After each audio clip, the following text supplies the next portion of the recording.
ಎಲ್ರಿಗೂ ನಮಸ್ಕಾರ. ಎಲ್ಲರೂ ಹೇಗಿದ್ದೀರಾ? Welcome back to my channel. ಇವತ್ತು ನಾನು ರಾತ್ರಿಯಿಂದ ವ್ಲಾಗ್ನ ಸ್ಟಾರ್ಟ್ ಮಾಡಿದ್ದೀನಿ. ನಾಳೆ ದೋಸೆ ಮಾಡೋಣ ಅಂಥೇಳಿ ಮಧ್ಯಾಹ್ನನೇ ಅಕ್ಕಿ ಮತ್ತು ಉದ್ದಿನಬೇಳೆ ಎಲ್ಲ ನೆನೆಸಿಟ್ಟಿದ್ದೆ. ಹಾಗಾಗಿ ಈಗ ಅದನ್ನು ರುಬ್ಕೊಳ್ತಾ ಇದ್ದೀನಿ. ನಾನು ಇವಾಗಲೇ ಉಪ್ಪನ್ನು ಹಾಕಿ ನೀಟಾಗಿ ಮಿಕ್ಸ್ ಮಾಡಿ ಎತ್ತಿಟ್ಕೊಂಡು ಬಿಡ್ತೀನಿ. ಬೆಳಗ್ಗೆ ಅಂತಂದರೆ ಮರ್ತೋಗೋ ಚಾನ್ಸಸ್ ಇರುತ್ತೆ ನನಗೆ. ಹಾಗಾಗಿ ರುಬ್ಬಿದ ತಕ್ಷಣವೇ ಉಪ್ಪನ್ನು ಹಾಕಿ ಚೆನ್ನಾಗಿ ಮಿಕ್ಸ್ ಮಾಡಿ ಎತ್ತಿಟ್ಕೊಂಡ್ಬಿಡ್ತೀನಿ. ದೋಸೆ ಹಿಟ್ಟನ್ನು ರುಬ್ಬಿಟ್ಟಿದ್ದಾದಮೇಲೆ ರಾತ್ರಿ ಊಟಕ್ಕೆ ಅಂತೇಳಿ ಮೊಳಕೆ ಹುರುಳಿಕಾಳು ಹುಳಿ ಮಾಡ್ತಾಯಿದ್ದೀನಿ. ಮೊಳಕೆ ಕಟ್ಟಿಟ್ಟಿದ್ದೆ ಹುರುಳಿಕಾಳನ್ನ, ಚೆನ್ನಾಗಿ ಮೊಳಕೆ ಬಂದಿತ್ತು. ರಾತ್ರಿ ಊಟಕ್ಕೆ ಮುದ್ದೆ ಜೊತೆಗೆ ಅಂತೇಳಿ ಹುರುಳಿಕಾಳು ಹಾಕ್ಬಿಟ್ಟು ಹುಳಿ ಮಾಡ್ತಾಯಿದ್ದೀನಿ. ಹುರುಳಿಕಾಳನ್ನ ಒಂದು ಕುಕ್ಕರ್ಗೆ ಸೇರಿಸ್ಕೊಂಡು ನೀರನ್ನು ಸೇರಿಸಿ ಚೆನ್ನಾಗಿ ವಾಶ್ ಮಾಡ್ಕೊಳ್ತಾ ಇದ್ದೀನಿ. ಒಂದು 4ರಿಂದ 5 ಸಲ ಚೆನ್ನಾಗಿ ವಾಶ್ ಮಾಡ್ಕೊಳ್ತೀನಿ. ವಾಶ್ ಮಾಡ್ಕೊಂಡಿದ್ದಾದಮೇಲೆ ನೀರನ್ನು ಸೇರಿಸ್ಕೊಂಡು ನಮಗೆ ಎಷ್ಟು ಬೇಕೋ ಅಷ್ಟು ನೀರನ್ನು ಸೇರಿಸ್ಕೊಂಡು ಉಪ್ಪನ್ನು ಹಾಕಿ ಒಂದು ಲಿಡ್ನ ಕ್ಲೋಸ್ ಮಾಡಿ ಒಂದು 3ರಿಂದ 4 ವಿಷಲ್ ಕೂಗಿಸ್ಕೊಳ್ತೀನಿ. ಈಗ ಖಾರಕ್ಕೆ ರೆಡಿ ಮಾಡ್ಕೊಳ್ತಾ ಇದ್ದೀನಿ.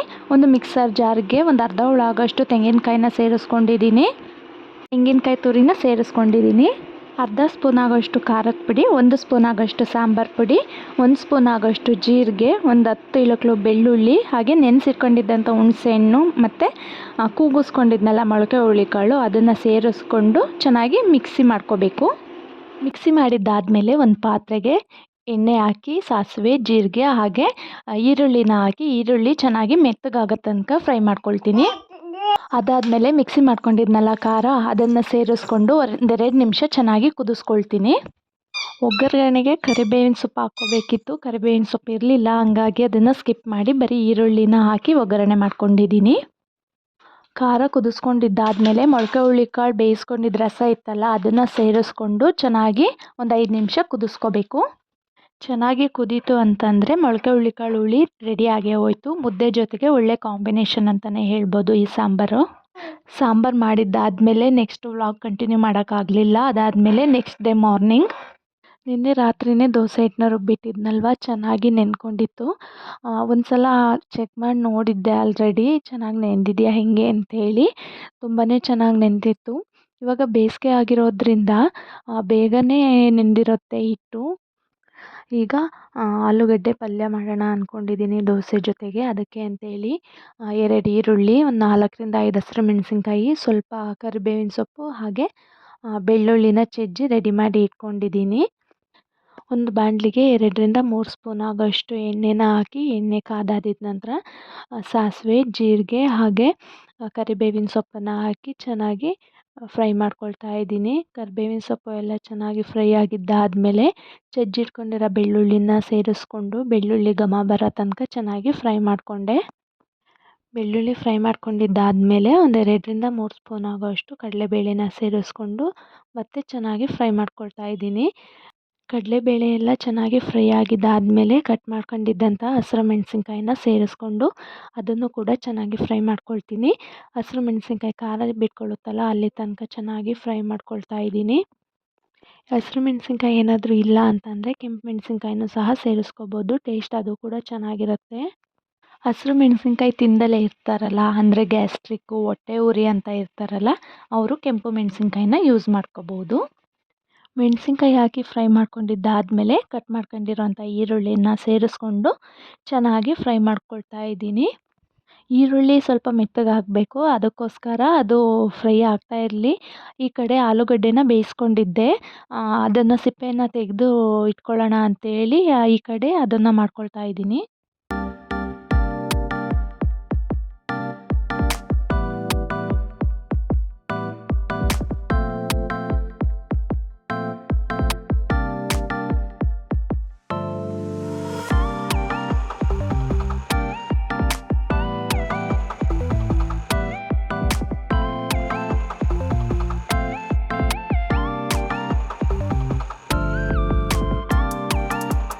ಆಲೂಗಡ್ಡೆ ಸಿಪ್ಪೆನ ತೆಗೆದು ಅದನ್ನೆಲ್ಲ ಮ್ಯಾಶ್ ಮಾಡಿ ಎತ್ತಿಟ್ಕೊಂಡೆ. ಈ ಕಡೆ ಈರುಳ್ಳಿನೂ ಕೂಡ ಚೆನ್ನಾಗಿ ಫ್ರೈ ಆಗಿತ್ತು. ಈಗ ಒಂದು ಚಿಟಿಕೆ ಆಗೋಷ್ಟು ಅರಿಶಿಣನ ಸೇರಿಸ್ಕೊಂಡು ಮತ್ತೆ ಚೆನ್ನಾಗಿ ಫ್ರೈ ಮಾಡ್ಕೊಳ್ತಾ ಇದ್ದೀನಿ. ಉಪ್ಪು ನಾನು ಬೇಯಿಸ್ಕೋಬೇಕಾದ್ರೇ ಹಾಕಿದ್ದೆ, ಹಾಗಾಗಿ ಇವಾಗ ಉಪ್ಪನ್ನು ಸೇರಿಸ್ಕೊಂಡಿಲ್ಲ. ಅಲ್ಲಿ ಬೇಯಿಸ್ಕೊಳಕ್ಕೆ ಹಾಕಿಲ್ಲ ಅಂದಾಗ ಇವಾಗ ಉಪ್ಪನ್ನ ಸೇರಿಸ್ಕೋಬೋದು. ಅರಿಶಿನ ಹಾಕ್ಕೊಂಡಿದ್ದಾದಮೇಲೆ ಈಗ ತೆಂಗಿನಕಾಯಿ ತುರಿನ ಸೇರಿಸ್ಕೊಂಡು ಚೆನ್ನಾಗಿ ಮಿಕ್ಸ್ ಮಾಡಿ ಒಂದು 2 ನಿಮಿಷ ಬಿಸಿ ಮಾಡ್ಕೊಳ್ತೀನಿ. ಅದಾದಮೇಲೆ ಗ್ಯಾಸ್ ಸ್ಟವ್ನ ಆಫ್ ಮಾಡಿ ಮ್ಯಾಶ್ ಮಾಡಿ ಇಟ್ಕೊಂಡಿದ್ದಂಥ ಆಲೂಗಡ್ಡೆನ ಸೇರಿಸ್ಕೊಂಡು ನೀಟಾಗಿ ಮಿಕ್ಸ್ ಮಾಡಿಕೊಂಡ್ರೆ ಆಲೂಗಡ್ಡೆ ಪಲ್ಯ ರೆಡಿಯಾಗಿ ಹೋಯಿತು.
ಆಲೂಗಡ್ಡೆ ಪಲ್ಯ ಮಾಡಿದ್ದಾದಮೇಲೆ ಪಾಪುಗೆ ಅಂತೇಳಿ ಒಂದು ಚಿಕ್ಕದಾಗಿ ದೋಸೆನ ಬಿಟ್ಟು ಅದ್ರ ಮೇಲೆ ಸ್ವಲ್ಪ ತುಪ್ಪನ ಹಾಕಿ ಕೊಡ್ತೀನಿ ಅವನಿಗೆ.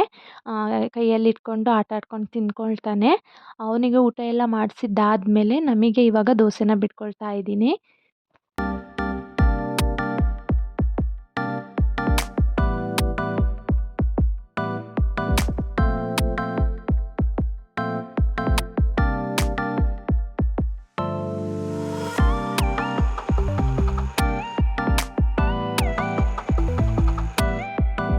ತಿಂಡಿ ಎಲ್ಲ ಮುಗಿಸ್ಕೊಂಡಿದ್ದಾದ್ಮೇಲೆ ಪಾಪುಗೆ ಸ್ನಾನ ಎಲ್ಲ ಮಾಡಿಸಿ ಮಲಗಿಸಿ ಅವನು ಆಲ್ರೆಡಿ ಎದ್ದು ಮತ್ತೆ ಆಟ ಆಡ್ತಾ ಇದ್ದಾನೆ. ಮನೇಲಿ ಒಂದು ಬೆಲ್ಲದ ಹಣ್ಣಿತ್ತು, ಅದನ್ನ ಇಟ್ಕೊಂಡು ಆಟ ಆಡ್ತಾ ಕೂತಿದ್ದಾನೆ. ಅವನು ಅದನ್ನು ಬಾಲ್ ಅಂದ್ಕೊಂಡು ಆಟ ಆಡ್ತಾ ಕೂತಿದ್ದಾನೆ. ಮಧ್ಯಾಹ್ನ ಆಗಿತ್ತು. ಬಿಸಿಲು ಬೇರೆ ತುಂಬಾ ಜಾಸ್ತಿನೇ ಇದೆ. ತಣ್ಣಗೇನಾದರೂ ಕುಡಿಬೇಕಂತ ಅನ್ನಿಸ್ತಾ ಇತ್ತು. ಹಾಗಾಗಿ ಬೆಲ್ಲದ ಹಣ್ಣು ಇತ್ತಲ್ಲ ಅಂತೇಳಿ ಅದರದ್ದೇನೆ ಜ್ಯೂಸ್ ಮಾಡ್ಕೊಂಡು ಕುಡಿದ್ವಿ.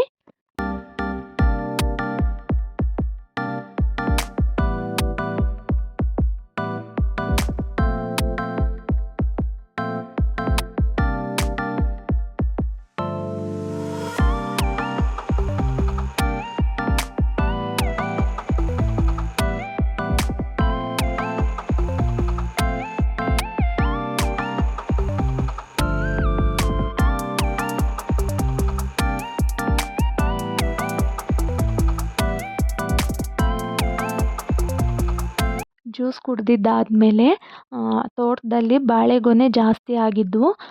ತೆಗೆದೇ ಇರಲಿಲ್ಲ ಅದನ್ನೆಲ್ಲ. ಹಾಗಾಗಿ ಇವತ್ತು ಬಾಳೆಗೊನೆನೆಲ್ಲ ತೆಗೆದು ಮಂಡಿಗೆ ಹಾಕಿ ಬರಲಿಕ್ಕೆ ಅಂತೇಳಿ ತೆಗಿತಾ ಇದ್ದರು. ಸುಮಾರು ಒಂದು 30ರಿಂದ 35 ಬಾಳೆಗೊನೆಗಳು ಸಿಕ್ಕಿದ್ವು. ಅದನ್ನೆಲ್ಲ ಕಡಿದು ಒಂದು ಹತ್ರ ಹಾಕಿದ್ದಾರೆ ನೋಡಿ. ಇವಾಗ ಅದನ್ನೆಲ್ಲ ತಗೊಂಡೋಗಿ ಮಂಡಿಗೆ ಹಾಕಿ ಬಂದುಬಿಡ್ತಾರೆ. ಮನೆಗೆ ಅಂತೇಳಿ ಒಂದು ಇಟ್ಕೊಳ್ತೀವಿ ಅಷ್ಟೇ. ಇನ್ನು ಮಿಕ್ಕಿದ್ದನ್ನೆಲ್ಲದನ್ನು ಮಂಡಿಗೆ ಕೊಟ್ಬಿಡ್ತೀವಿ. ನಮ್ಮ ತೋಟದಲ್ಲೇ ಬೆಳೆದಿರೋವಂಥ ತರಕಾರಿ ಆಗಿರ್ಬೋದು, ಹಣ್ಣೇ ಆಗಿರ್ಬೋದು, ತುಂಬಾ ರುಚಿ ಅನಿಸುತ್ತೆ. ಮತ್ತು ಅದನ್ನು ತಿನ್ನೋಕ್ಕೆ ಖುಷಿ ಅನಿಸುತ್ತೆ. ಹೊರಗಿಂದ ತಂದು ತಿನ್ನೋದಕ್ಕಿಂತ ನಾವು ಬೆಳೆದಿರೋದನ್ನ ತಿನ್ನೋದ್ರಲ್ಲಿರೋ ಖುಷಿನೇ ಜಾಸ್ತಿ. ಈಗ ತರಕಾರಿನೇ ಆಗಿರ್ಬೋದು, ನಾವು ಮನೆಯಲ್ಲೇ ಬೆಳೆದ್ವಿ ಅಂದರೆ ಅದರಲ್ಲಿ ಎಷ್ಟು ಖುಷಿ ಇರುತ್ತೆ ಅಲ್ವಾ. ಟೇಸ್ಟು ಅಷ್ಟೇ ತುಂಬಾ ಜಾಸ್ತಿ ಇರುತ್ತೆ ಅಂತಲೇ ಅನಿಸುತ್ತೆ ಆಚೆ ಕಡೆಯಿಂದ ತರೋದಕ್ಕಿಂತ. ನೋಡಿ ಎಷ್ಟೊಂದು ಹಣ್ಣುಗಳು ಸಿಕ್ಕಿದ್ದಾವೆ ಅಂತೇಳಿ. ಇನ್ನು ಈ ವ್ಲಾಗ್ನ ನಾನು ಸಂಜೆಯಿಂದ ಕಂಟಿನ್ಯೂ ಮಾಡ್ತಾ ಇದ್ದೀನಿ.